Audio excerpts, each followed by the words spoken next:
हंसीमान प्रशंसा। आखिर जिंदगी में असली सुखी कौन सा व्यक्ति है? इस विषय पर गौतम बुद्ध की बेहद ही प्रसिद्ध कहानी की शुरुआत करते हैं। हम हमेशा उन चीजों के पीछे भागते रहते हैं जो हमारे पास नहीं है। हम भविष्य में उन्हें पाने के लिए लगातार प्रयास करते रहते हैं, लेकिन हम ये भूल जाते हैं कि जिस चीज को पाने का हम प्रयास कर रहे हैं, उसके कारण हमारा वर्तमान दुखी हो रहा है। हमारे वर्तमान की सारी खुशियां हमसे छिन रही हैं। इस कहानी में आप ये समझ पाएंगे कि किस प्रकार आपका जो वर्तमान है वही सर्वश्रेष्ठ समय है। इस समय को आपको भरपूर ढंग से जीना चाहिए, क्योंकि यह समय जो आज आपके पास है वह दोबारा नहीं लौटने वाला। बहुत समय पहले की बात है। एक नगर में एक बहुत ही गरीब व्यक्ति रहता था। वह जब भी किसी धनी व्यक्ति को देखता तो वह मन ही मन बोलने लगता और कहता, हे भगवान, तूने मुझे इतना गरीब क्यों बनाया? इन अमीर व्यक्तियों को देखो, ये लोग कैसे ढंग से खेल रहे हैं, जीवन का आनंद ले रहे हैं, और एक मैं हूं जो हर रोज एक एक पैसे के लिए तरस जाता हूं। मेरे पास तो फूटी कौड़ी तक नहीं है और यह लोग पैसे बर्बाद कर रहे हैं। हे भगवान, मुझे भी अमीर बना दे। एक दिन वह व्यक्ति इसी तरह बोल रहा था। तभी उसके पास से एक बौद्ध भिक्षु गुजर रहे थे। उन भिक्षु ने उस गरीब गब्ब व्यक्ति की सारी बातें सुन ली, और तभी वह बौद्ध भिक्षु उस व्यक्ति से कहते हैं, क्या बात है भंते, तुम इतने परेशान क्यों हो? तुम इतने दुखी क्यों लग रहे हो? क्या कोई तकलीफ है तुम्हें? तभी वह व्यक्ति कहता है, हे गुरुदेव, मैं बहुत दुखी हूं, मैं बहुत गरीब हूं। मेरे पास तो खाने तक के लिए पैसे नहीं बचते। मैं एक एक पैसों के लिए तरस जाता हूं इस दुनिया में। मेरा कोई नहीं, मैं सुखी होना चाहता हूं। मुझे सुखी होना है, मुझे अमीर होना है। हे गुरुवर, क्या आप मुझे कोई ऐसा उपाय बता सकते हैं जिससे मैं जल्द से जल्द अमीर हो जाऊं और मेरे पास किसी चीज की कोई कमी ना रहे? उस व्यक्ति की यह बात सुनकर उन बौद्ध भिक्षु ने उस व्यक्ति की तरफ ध्यान से देखा और फिर उस व्यक्ति को कहते हैं, भंते, तू मेरे साथ चल। इतना कहकर वह भिक्षु उस गरीब व्यक्ति को एक अमीर व्यक्ति के घर ले गए। उस अमीर के घर को देखकर उस गरीब व्यक्ति की आंखें फटी की फटी रह गईं। उस गरीब व्यक्ति ने उन भिक्षु से कहा, हे गुरुवर, इतना अमीर होने के लिए तो मैं कुछ भी कर सकता हूं। यदि मेरे पास इतने पैसे हों तब तो क्या ही बात है, इस घर में तो कितना आनंद आता होगा। तभी वह भिक्षु मुस्कुराने लगे और उस गरीब व्यक्ति से कहते हैं, इसीलिए तो मैं तुम्हें यहां पर लाया हूं। इतना कहते हुए भिक्षु उस व्यक्ति को उस घर के मालिक के पास ले जाते हैं और उस अमीर व्यक्ति से कहते हैं, तुम्हारे पास तो इतनी धन दौलत है, इतना आलीशान घर और सारे ऐश ओ आराम है, क्या तुम सुखी हो? तभी व्यक्ति जरा सा मायूस होकर उन बौद्ध भिक्षु से कहता है, हे गुरुवर, कैसा सुख? केवल धन दौलत होने से सुख तो नहीं आ जाता। मैं तो जन्म से ही अंधा हूं, और एक अंधे के जीवन में सुख कैसे हो सकता है? सुखी तो वे लोग हैं जिनके पास आंखें हैं, जो लोग इस संसार को देख पा रहे हैं, इसकी खूबसूरती को आंख भर के निहार पा रहे हैं। हे गुरुवर, मैं तो बस इतना ही चाहता हूं कि केवल मुझे कुछ पलों के लिए ही सही, लेकिन इस संसार को देखने का अवसर प्राप्त हो। मैं कम से कम एक बार अपने माता पिता, अपने रिश्तेदारों को देख सकूं, और इसके लिए चाहे मुझसे मेरी कोई पूरी दौलत ही क्यों ना ले ले, मैं देने के लिए तैयार हूं। मैं इतना दुखी हूं जितना दुखी और कोई नहीं हो सकता। हे ईश्वर, आपने मुझे अंधा क्यों बनाया? तभी उन बौद्ध भिक्षु ने उस गरीब व्यक्ति की ओर इशारा करते हुए कहा, तुम्हारे पास एक बहुत दिग्गज अवसर है। यदि तुम चाहो तो केवल अपनी आंखें देकर तुम इस अन्य व्यक्ति की सारी धन दौलत ले सकते हो, और उसके बाद तुम भी अमीर बन जाओगे, तुम भी सुखी हो जाओगे, तुम्हें तुम्हारा सुख मिल जाएगा और इस अंधे व्यक्ति को उसका सुख प्राप्त हो जाएगा। तभी वह गरीब व्यक्ति कहता है, नहीं नहीं गुरुजी, आप ये क्या कह रहे हैं? बिना आंखों के मैं अमीर होकर क्या करूंगा? न गुरु, न मैं अपनी आंखें नहीं दूंगा। तभी वह बौद्ध भिक्षु उस गरीब व्यक्ति से कहते हैं, एक बार फिर से सोच लो, इतना अच्छा अवसर तुम्हें दोबारा नहीं मिल पाएगा। तभी वह गरीब व्यक्ति कहता है, यदि आपके पास कोई और मार्ग है तो बताइए, अन्यथा मैं अपने घर चलता हूं। तभी वह भिक्षु उस युवक से कहते हैं, ठीक है, यदि तुम अपनी आंखें नहीं देना चाहते तो कोई बात नहीं, हम कोई और रास्ता निकाल लेते हैं। तभी वह बौद्ध भिक्षु उस व्यक्ति का हाथ धरकर उसे एक और धनी व्यक्ति के घर ले जाता है। इस धनी व्यक्ति का घर पहले वाले धनी व्यक्ति से और भी ज्यादा विशाल था। यह देखकर वह गरीब व्यक्ति कहता है, अरे अरे, इतना आलीशान घर मैंने आज तक नहीं देखा था। तभी वह बौद्ध भिक्षु उस गरीब व्यक्ति को उस धनी व्यक्ति के पास ले जाते हैं और उस धनी व्यक्ति से कहते हैं, आप तो बहुत सुखी होंगे। आपके पास इतना आलीशान घर है, इतनी धन दौलत है, सारे ऐशो आराम है। आपको तो किसी चीज की कोई कमी नहीं। आप अवश्य ही बहुत सुखी होंगे। तभी वह धनी व्यक्ति मायूस होकर उन बौद्ध भिक्षु से कहता है, आप ये कैसी बातें कर रहे हैं? आप तो जानते हैं कि मेरे दोनों हाथ काम नहीं करते। मैं अपाहिज हूं। ये जो इतनी धन दौलत आप देख रहे हैं, इन्हें देखकर भी मैं अपने हाथ वापस नहीं ला सकता। तो ऐसे में यह धन दौलत मेरे किस काम की? इससे तो अच्छा होता कि ईश्वर ने भला ही मुझे गरीब बनाया होता, लेकिन कम से कम मेरे दोनों हाथ मुझे सही दे देता। ना जाने भगवान ने मुझे क्यों अपाहिज बना दिया। जितना दुखी मैं हूं उतना दुखी और कोई नहीं होगा। तभी एक बार फिर उन बौद्ध भिक्षु ने उस गरीब व्यक्ति की ओर इशारा करते हुए कहा, भंते तुम्हारे पास एक और मौका है। यदि तुम चाहो तो अपने दोनों हाथ देकर इस अमीर व्यक्ति की सारी धन दौलत ले सकते हो। क्या कहते हो? क्या तुम तैयार हो? और अब की बार तो तुम्हें आंखें भी नहीं देनी होगी। तुम्हारी आंखें तुम्हारे साथ ही रहेंगी। तभी वह गरीब व्यक्ति उन बौद्ध भिक्षु से कहता है, अरे महाराज, आप ये क्या कह रहे हैं? एक अपाहिज होकर मैं इस धन दौलत का क्या करूंगा?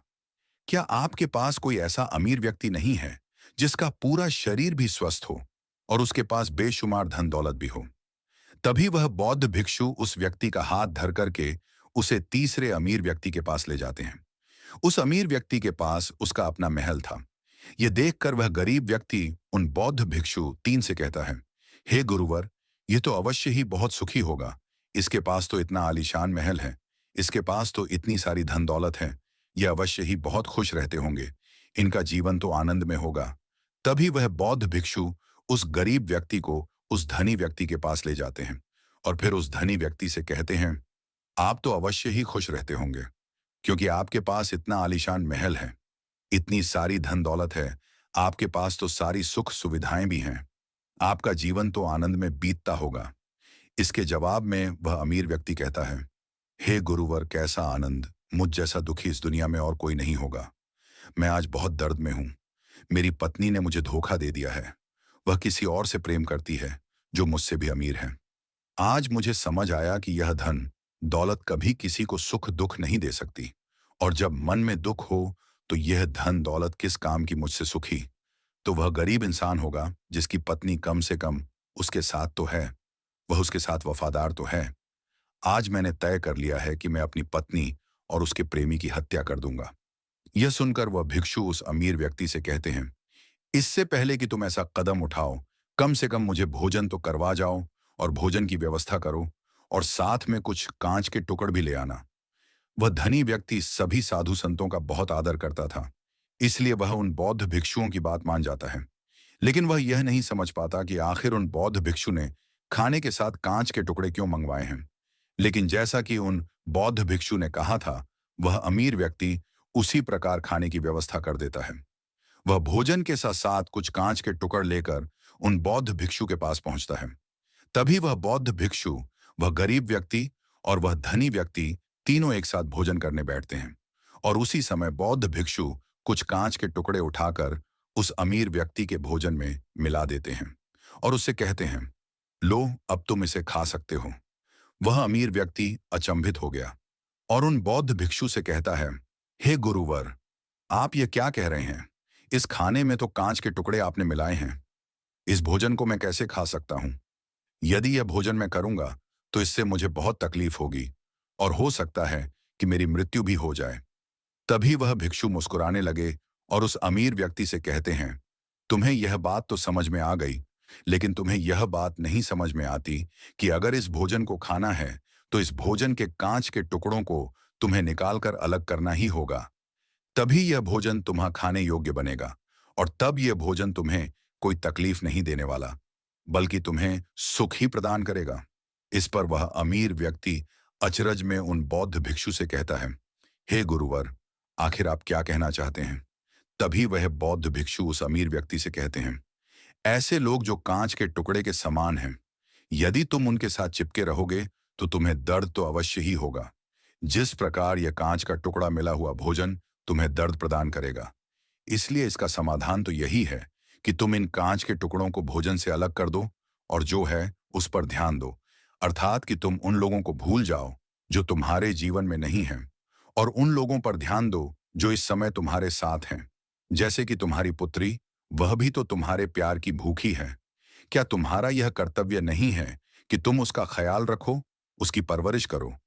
आगे भिक्षु उस अमीर व्यक्ति से कहते हैं, सुख तो तुम्हारे पास ही है, बस इन कांच के टुकड़ों को, अर्थात अपनी पत्नी और उसके प्रेमी की हत्या करने का यह विचार अपने मन से निकाल दो। अन्यथा यह कांच के टुकड़ों से मिला हुआ भोजन के समान ही होगा, और इसका परिणाम भी बहुत भयानक होगा। वह भिक्षु इतना कहकर शांत हो गए, और उस अमीर व्यक्ति को भी उन भिक्षु की बात समझ में आ गई। उन्होंने तुरंत ही उन बौद्ध भिक्षु के चरण छुए, और वह अमीर व्यक्ति कहने लगा, हे गुरुवर, आपने मुझे पाप करने से बचा लिया है। मैं आपका बहुत बहुत आभारी हूं। उसके बाद वह भिक्षु उस गरीब व्यक्ति को लेकर आगे की ओर निकल जाता है। तभी रास्ते में वह गरीब व्यक्ति उन भिक्षु से कहता है, हे गुरुवर, क्या इस दुनिया में ऐसा कोई नहीं है जो सुखी हो?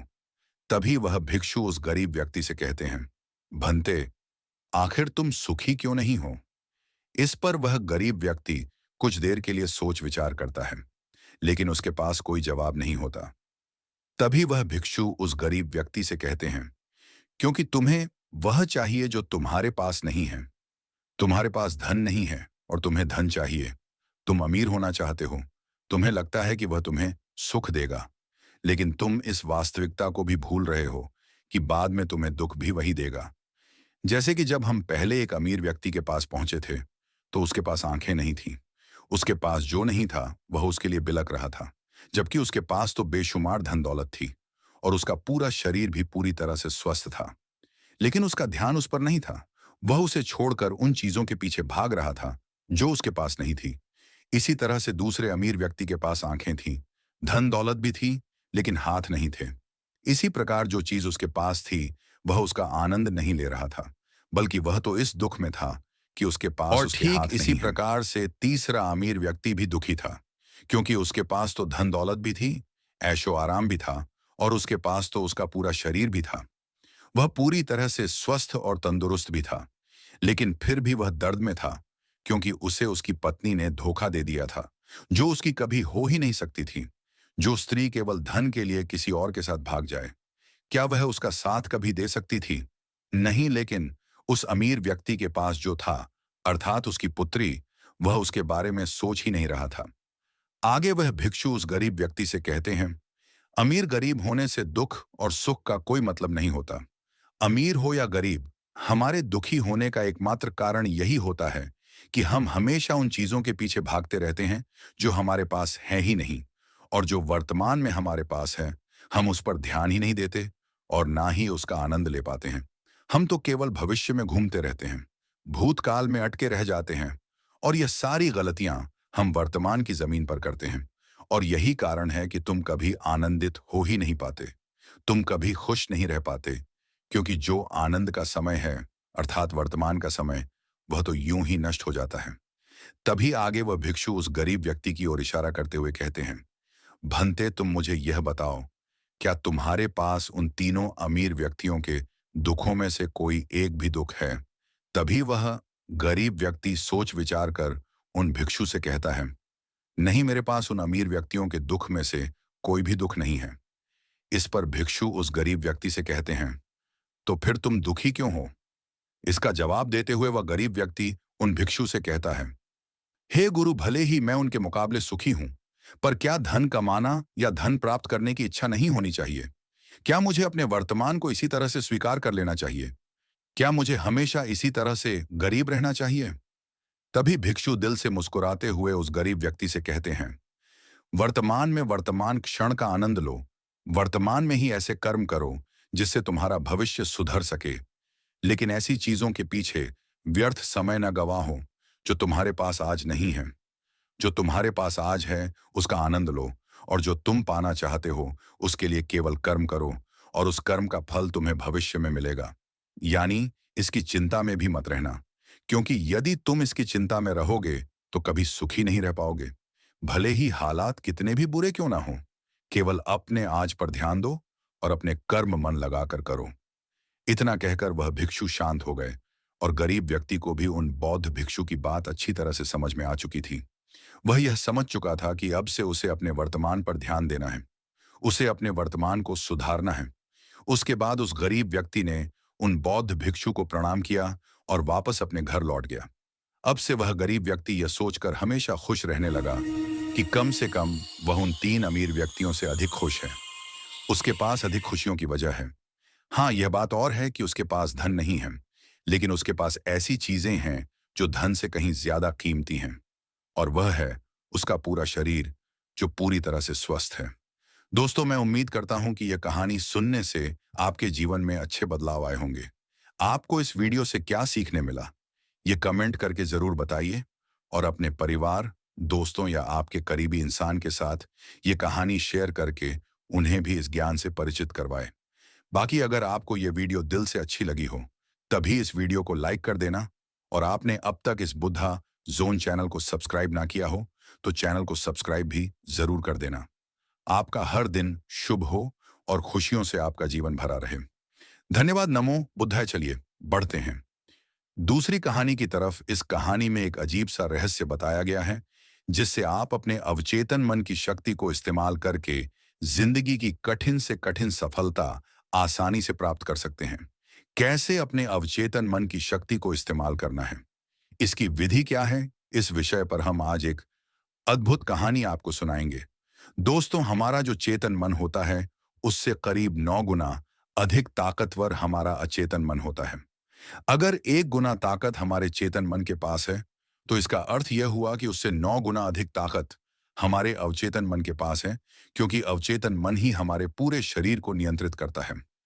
चेतन मन हमारे दिमाग का एक हिस्सा है, जो हमारे विचारों और भावनाओं से प्रेरित होता है, और हमारा चेतन मन ही तर्क वितर्क करने में हमारी मदद करता है।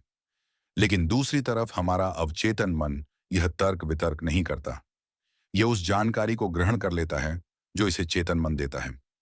इसीलिए जैसा हम अपने अवचेतन मन में सोचते हैं, वैसे ही हम बनते चले जाते हैं। क्या आपने कभी इन बातों पर विचार किया है कि कोई व्यक्ति दुखी क्यों है, और वहीं पर दूसरा व्यक्ति इतना सुखी क्यों है? एक व्यक्ति सुख और समृद्धि से भरा हुआ है, वहीं पर दूसरा व्यक्ति इतना गरीब और दुखी क्यों है?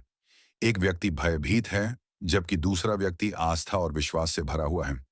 एक व्यक्ति आलीशान महलों में रहता है, वहीं पर दूसरा व्यक्ति गरीब और टूटी फूटी कुटिया में रहता है। कोई बहुत सफल है तो कोई असफल। कोई व्यक्ति जरा सी मेहनत करके सफलता प्राप्त कर लेता है, और वहीं पर कोई दूसरा व्यक्ति जीवन भर मेहनत करने के बाद भी असफल ही रह जाता है। तो आखिर इन सब चीजों का कारण क्या है? क्या आपने कभी इन पर विचार करने की कोशिश की है? हमारे जीवन में जो भी अच्छा है, वह हमारे चेतन मन पर निर्भर करता है। अर्थात यदि आप अपने चेतन मन में यह बात भरेंगे कि मेरे साथ जो कुछ भी होगा वह अच्छा होगा, मेरे साथ जो कुछ भी हो रहा है वह अच्छा हो रहा है, और मैं एक दिन कामयाब जरूर बनूंगा, तो आप अवश्य ही अपने जीवन में कामयाब बन जाएंगे। वहीं पर यदि आप अपने अवचेतन मन में बुरी बुरी बातें रखेंगे, अर्थात नकारात्मक बातें कहेंगे, तो आपके जीवन में केवल नकारात्मकता ही भर जाएगी, और आपके साथ कुछ भी अच्छा नहीं होगा। आप जहां जाएंगे वहां पर आपके हाथ केवल असफलता ही लगेगी। आप हमेशा निराश और परेशान ही रहेंगे, लेकिन उनका हल आपको कभी नहीं मिल पाएगा। इसलिए यदि आप भी अपने मन को अच्छी तरह से जानना चाहते हैं, वह सेवा काम करवाना चाहते हैं, जो आप चाहते हैं उसे अपने नियंत्रण में रखना चाहते हैं, तो इस कहानी को अंत तक जरूर देखिएगा, क्योंकि इस वीडियो में आपको ऐसी महत्वपूर्ण जानकारियां मिलेगी जिसकी मदद से आप अपना जीवन अच्छे से जी सकते हैं। आप जो चाहे उसे हासिल कर सकते हैं। आप जिस भी लक्ष्य को प्राप्त करना चाहते हैं, उसे आप प्राप्त कर सकते हैं। आज की इस कहानी में हम यह जानने वाले हैं कि आखिर चेतन मन और अवचेतन मन में मुख्य अंतर क्या है, और वह किस तरह से काम करता है, और हम अपने अचेतन मन में अच्छी बातें किस प्रकार से भर सकते हैं, जिससे हमारा जीवन परिवर्तित हो सके, हम सफलता की ओर आगे बढ़ सके। बहुत समय पहले की बात है, एक नगर में एक बहुत ही प्रसिद्ध गुरु रहा करते थे। उनकी ख्याति दूर दूर तक फैली हुई थी। उनके आश्रम में उनके कई शिष्य भी थे। एक दिन संध्या के वक्त वह गुरुवर अपने सभी शिष्यों को बुलाकर उन्हें उपदेश दे रहे थे। वे कह रहे थे, शिष्यों, हमारा मस्तिष्क 2 भागों में विभाजित है, चेतन मन और अवचेतन मन। चेतन मन हमारे मस्तिष्क का पहरेदार है, वहीं पर अवचेतन मन हमारा मालिक है। उन गुरु की आवाज सुनकर एक शिष्य ने कहा, हे गुरुदेव, आप क्या कहना चाहते हैं? आप कहीं यह तो नहीं कह रहे कि हमारे भीतर कोई और है जो हमें चला रहा है, जो हमारी सारी क्रियाओं पर नजर रखे हुए हैं? इस पर गुरुवर उस शिष्य को मुस्कुराते हुए कहते हैं, भंते, मैं तुम्हें एक छोटी सी कहानी सुनाता हूं। इस कहानी में तुम्हें तुम्हारे सवालों का जवाब मिल जाएगा। इस कहानी को ध्यानपूर्वक सुनना और इसे समझने का प्रयास करना। आगे गुरुवर कहानी बताते हुए कहते हैं, बहुत समय पहले की बात है। एक नगर में एक बहुत ही धनी सेठ रहा करता था और उसकी एक आलीशान हवेली भी थी। उसकी हवेली के द्वार पर हमेशा एक पहरेदार तैनात रहता था और हवेली में जब भी कोई उपद्रव होता, कोई शोर शराबा होता, तो उसकी आवाज चारों ओर गूंजने लगती और उस आवाज को सुनकर आसपास के लोग भी उस महल के पास आते और उस पहरेदार को खूब समझाने की कोशिश करते और कहते, देखो, तुम्हारी हवेली से बहुत सारी आवाजें आती हैं जिससे हमारे घर की शांति भंग हो जाती है। कृपया करके इन आवाजों को बंद करो। आखिर इस शोर शराबे में क्या रखा हुआ है? इस तरह से हल्ला करके तुम अपना जीवन कैसे शांति से बिता सकते हो? इस पर वह पहरेदार जवाब देते हुए कहता है, देखो भाई, मैं जानता हूं कि शोर करना बुरी बात, लेकिन मैं क्या करूं? मैं भी इससे बहुत परेशान हूं। जो भी आवाजें होती हैं वह हवेली में होती है। इससे मेरी भी शांति भंग होती है। लेकिन आप मुझे क्यों समझा रहे हैं? इसका कारण मैं तो नहीं, इसका कारण तो मेरा मालिक है। आप उसे जाकर समझाइए। यह बात सुनकर लोग भी यह बात समझ जाते हैं कि बात तो सही है। आखिर इसमें इस पहरेदार की क्या गलती है? यह तो केवल अपना काम कर रहा है। गलती तो मालिक ही है। वह उपद्रव करता है, वह शोर शराबे करता है, और जब भी उसे यह सब करने का मन होता है तो वह हवेली के बाहर आता है और उपद्रव करके वह वापस हवेली में जाकर बैठ जाता है। और जिन लोगों को भी उस हवेली के मालिक से तकलीफ होती है, जिनकी भी शांति भंग होती है, वे सभी आकर उस पहरेदार को ही समझाने का प्रयास करते हैं। वह उसे खूब सुनाते हैं। लेकिन क्या इससे यह समस्या सुलझेगी? इस प्रश्न के साथ गुरुवर अपने शिष्य से कहते हैं, तुम ही बताओ, इसका क्या समाधान है? इस पर वे शिष्य गुरु के इस प्रश्न का जवाब देते हुए कहता है, हे गुरुवर, जिन्हें भी उन हवेली के मालिक से तकलीफ है जो शोर शराबे करता है और लोगों की शांति भंग कर देता है, उन सभी को उनसे बात करनी चाहिए। तभी तो इसका समाधान निकलेगा। भला पहरेदार की इसमें क्या गलती है? वह तो केवल अपना काम कर रहा है और वह उससे ज्यादा कर भी क्या सकता है? उसके हाथों में तो और कुछ भी नहीं है। इस पर वह गुरुवर मुस्कुराते हुए अपने उस शिष्य से कहते हैं, भंते, ठीक इसी तरह से हमारा मन भी होता है। हमारा चेतन मन मनुष्य का पहरेदार होता है और पहरेदार को यह अच्छी तरह से पता है कि क्रोध करना बुरी बात है, बुरे शब्दों का इस्तेमाल करना बुरी बात है, अश्लील ख्यालों में खोए रहना बुरी बात है। अर्थात हमारे चेतन मन को यह बात बहुत अच्छी तरह से पता है कि गुस्सा करना, आलस करना, काम वासना जैसे विचार गलत है। ये सभी विकार हमारे भीतर नकारात्मक विचार उत्पन्न करते हैं जिससे हमारा विनाश होता है। लेकिन वह कर भी क्या सकता है? वह चीज उसके हाथों में है ही नहीं, क्योंकि वह चीज वह कर ही नहीं रहा। यह तो वह अंदर बैठा मालिक कर रहा है, अर्थात हमारा अवचेतन मन, जो हमसे कोई भी बहुत ही आसानी से करवा लेता है। और ये सभी बातें हम में से हर कोई अच्छी तरह से जानते हैं और हमें ऐसा लगता भी है कि हम अच्छी तरह से समझ चुके हैं, जैसे कि वह पहरेदार समझता है। लेकिन वास्तविकता में तो इससे हमारे जीवन पर कोई भी फर्क नहीं होता। आगे वह गुरु उस शिष्य से कहते हैं, भंते, तुमने भी अपने आप को कई बार यह समझाने की कोशिश की होगी कि मुझे सुबह सही समय पर उठना है, आश्रम की साफ सफाई करनी है, भिक्षा मांगने जाना है और रात को आने के बाद मुझे ध्यान भी करना है। लेकिन क्या इससे कोई फर्क हुआ? इसका जवाब देते हुए शिष्य कहता है, नहीं, बिल्कुल नहीं हुआ। मैंने कई बार अपने आप को समझाया है कि मुझे इस समय पर यह काम करना है, मुझे अपना समय व्यर्थ नहीं करना, मुझे अपने समय का इस्तेमाल करना है और मुझे आगे बढ़ना है। लेकिन मैं चाहकर भी उन सभी कार्यों को समय पर नहीं कर पाता। इस पर वह गुरुवर अपने उस शिष्य से कहते हैं, भंते, जब भी हम अपने आप को कुछ तो हमें समझाने का ऐसा प्रयास लगता है करते कि हैं अब हम समझ चुके हैं और अब हमसे कोई गलती नहीं होने वाली, और हम सोचते हैं जिरेनिया कि अब हमारा जीवन बदल जाएगा, हम जो भी करेंगे अब वह सही होगा, अब तो हम जीवन में सफलता प्राप्त कर ही लेंगे। लेकिन दूसरे ही पल हम यह पाते हैं कि हमारे जीवन में कोई बुनियादी बदलाव आया ही नहीं है, और ऐसा केवल हमारी नासमझी के कारण होता है। हम अपनी नासमझी के कारण अवचेतन मन की जगह पर अपने चेतन मन को समझाने का प्रयास करते हैं। अर्थात मालिक को त्याग कर हम पहरेदार से बात करते रहते हैं और उसे समझाने की कोशिश करते हैं। लेकिन तुम यह भूल जाते हो कि आखिर वह पहरेदार कर भी क्या सकता है। वह सब उसके हाथों में है ही नहीं है। हमें तो अपने अवचेतन मन को समझाने की आवश्यकता है। हमारी बुद्धि अर्थात वह पहरेदार जो यह समझ जाता है कि क्या सही है और क्या गलत, उसे कब क्या करना है क्या नहीं करना। लेकिन यह सारी बातें केवल हमारे पहरेदार अर्थात हमारे चेतन मन के सीमित रह जाती हैं। ये सारी बातें हवेली के उस मालिक अर्थात हमारे अवचेतन मन तक तो पहुंच ही नहीं पाती। और यही कारण है कि हमारे जीवन में कभी कोई बुनियादी बदलाव हो ही नहीं पाता। ठीक उसी प्रकार जैसे कि यदि आपसे कोई कहता है कि पौधे में पानी भरोगे तो वह पौधा एक दिन वृक्ष होगा और फिर उसमें फल आएंगे, और आप उस बात को मान लेते हैं और उस पौधे में पानी भी देते हो। लेकिन आप पौधे की पत्तियों पर पानी देते हो और सोचते हो कि इसमें फल आएंगे। लेकिन जरा एक बार के लिए यह सोचिए, अगर पत्तियों में पानी दोगे तो उसमें फूल और फल कैसे आएंगे। हमें तो उस पौधे की जड़ में पानी देने की आवश्यकता है। लेकिन हम में से अधिकांश लोग केवल पत्तियों पर ही पानी छिड़क कर अपने आप को बहुत भाग्यशाली समझने लगते हैं। लेकिन वे यह भूल जाते हैं कि जो जो पानी वह पत्तियों पर दे रहे हैं वह पानी पेड़ की गहराइयों में तो जा ही नहीं पा रहा। तो ऐसे में उस पौधे पर फल कैसे लगेंगी। ठीक इसी प्रकार हम भी अपने मन के साथ करते हैं। और यही कारण है कि हम अपने जीवन में जो भी चाहते हैं वह हमें नहीं मिल पाता। हम अपने जीवन में फल चाहते हैं लेकिन वह हमें नहीं मिल पाता। इस पर शिष्य उन गुरुवर से कहता है, हे गुरुवर, तो फिर हमें क्या करना चाहिए। क्या ऐसा कोई उपाय है जिससे हम अपने चेतन मन की सारी बातें अपने अवचेतन मन तक पहुंचा सकें। ऐसी कोई प्रक्रिया है जिसमें हम अपने संदेश को अपने चेतन मन तक पहुंचा सकें।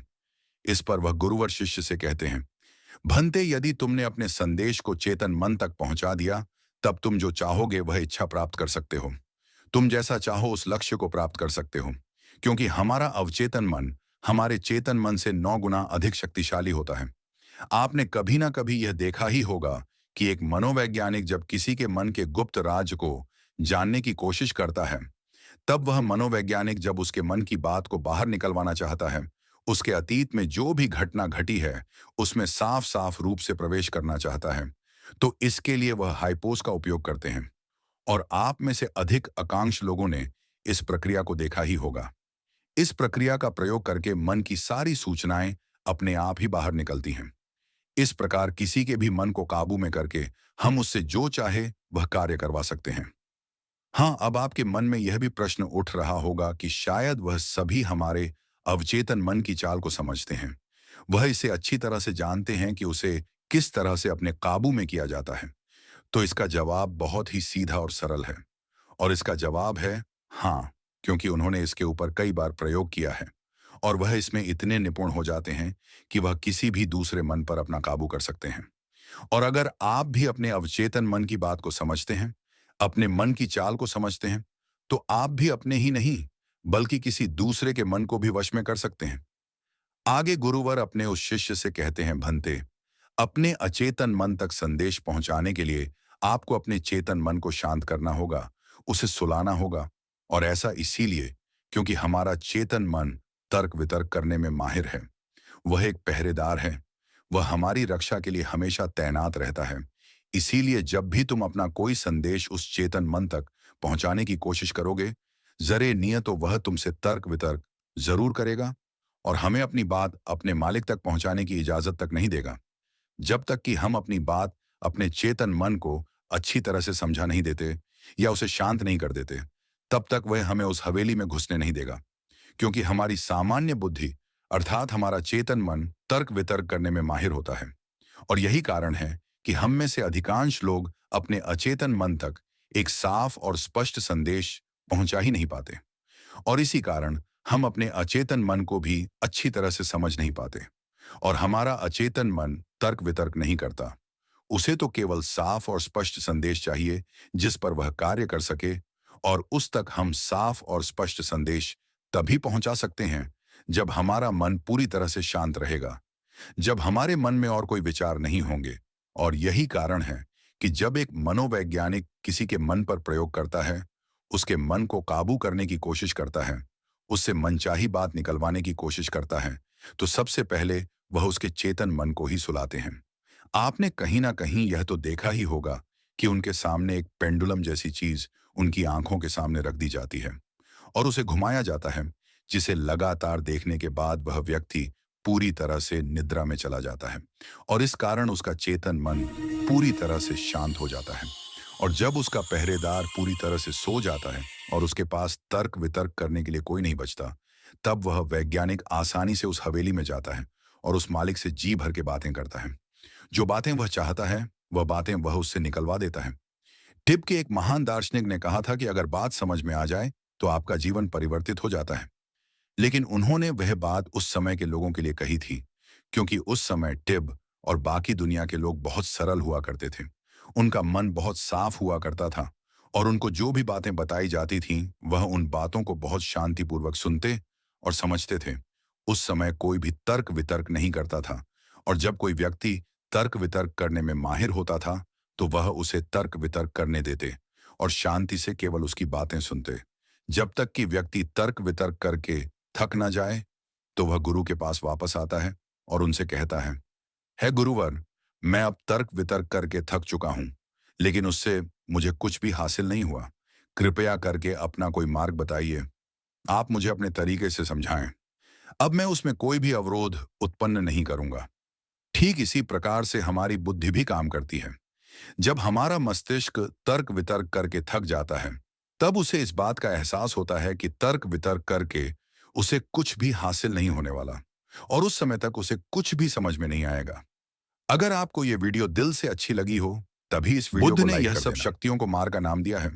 बुद्ध से मार कहते हैं। यह कथा पौराणिक, आध्यात्मिक और दार्शनिक तत्वों से समृद्ध है और गौतम बुद्ध के जीवन की एक विलक्षण घटना पर आधारित है, जहां उन्होंने स्वयं मार मारा से अंतः संवाद किया था।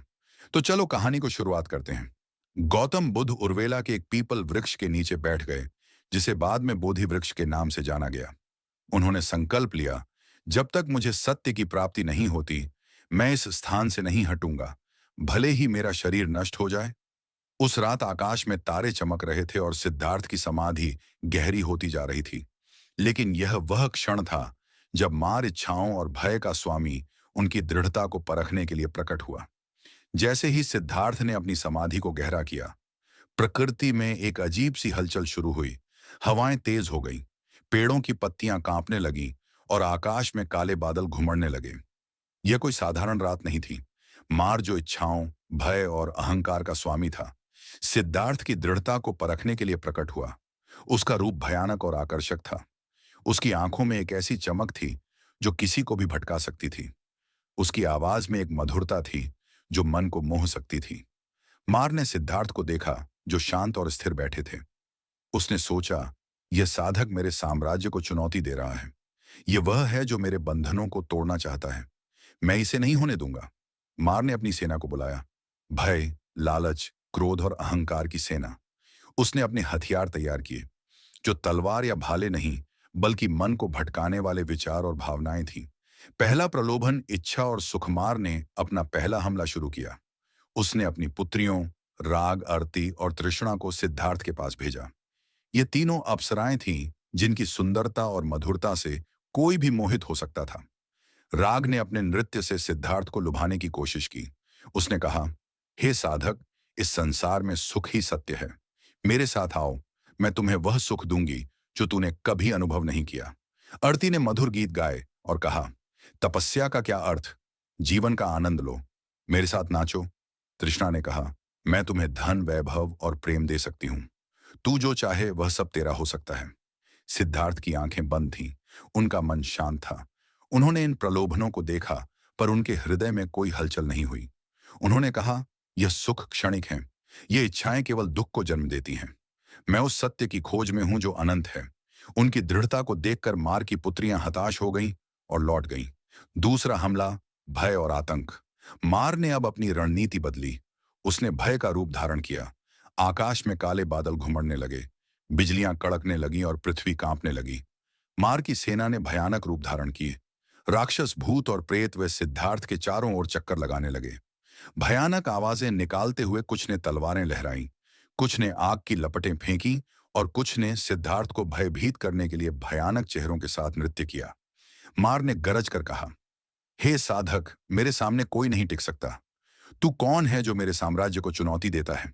छोड़ दे यह तपस्या, वरना मैं तुझे नष्ट कर दूंगा। सिद्धार्थ ने अपनी आंखें खोली और शांत स्वर में कहा, मार, तू भय का स्वामी हो सकता है, पर मेरा मन भय से परे है। यह राक्षस, यह तूफान, ये सब मेरे मन की माया है। मैं इनसे नहीं डरता। उनकी इस शांति को देखकर मार की सेना तितर बितर हो गई। तूफान शांत हो गया और आकाश फिर से साफ हो गया। तीसरा हमला, अहंकार और संदेह। मार अब हताश हो रहा था। उसने अपनी अंतिम चाल चली। वह सिद्धार्थ के सामने एक मानव रूप में प्रकट हुआ, जिसका चेहरा गंभीर और बुद्धिमान लग रहा था। उसने कहा, सिद्धार्थ, तू कौन है जो निर्वाण की खोज में है? क्या तुझे लगता है कि तू इसके योग्य है? तू एक साधारण मनुष्य है। तेरा जन्म एक राजकुमार के रूप में हुआ, पर तूने सब छोड़ दिया। तुझे क्या अधिकार है कि तू इस बोधि वृक्ष के नीचे बैठे? यह स्थान मेरे जैसे शक्तिशाली प्राणियों के लिए है। सिद्धार्थ ने शांतिपूर्वक जवाब दिया। मार, तू मेरे मन में संदेह पैदा करना चाहता है, पर मैं जानता हूं कि मैंने यह स्थान अपनी तपस्या और करुणा से अर्जित किया है। फिर सिद्धार्थ ने पृथ्वी को छुआ और कहा, हे पृथ्वी, तू मेरी साक्षी है। मैंने अनगिनत जन्मों में पुण्य किए, दान दिया, करुणा दिखाई। यह मेरा अधिकार है।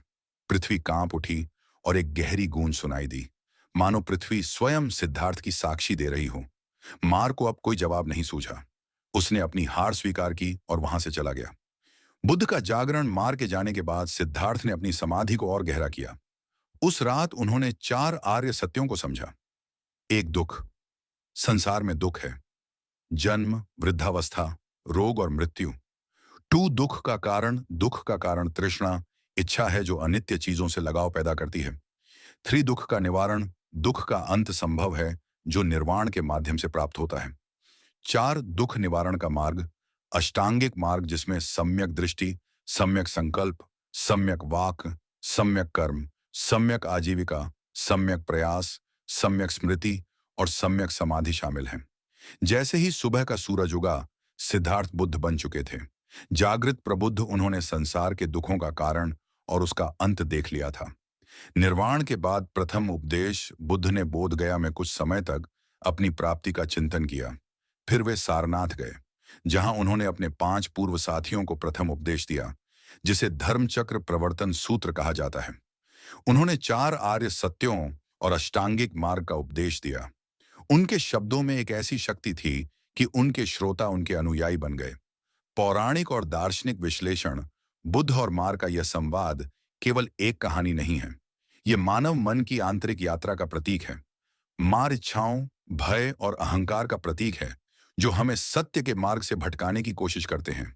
बुद्ध की जीत यह दर्शाती है कि शांति, करुणा और आत्म जागरूकता से हम इन बाधाओं को पार कर सकते हैं। 4 आर्य सत्य और अष्टांगिक मार्ग बौद्ध दर्शन का आधार है, जो हमें दुख से मुक्ति का मार्ग दिखाते हैं। बुद्ध ने सभा में सभी भिक्षुओं को बुलाया और कहा, यह जीवन का संघर्ष केवल बाहरी नहीं है। हम सबके भीतर एक मार्ग है जो हमें लोभ, मोह, क्रोध और भय के मार्ग पर ले जाता है।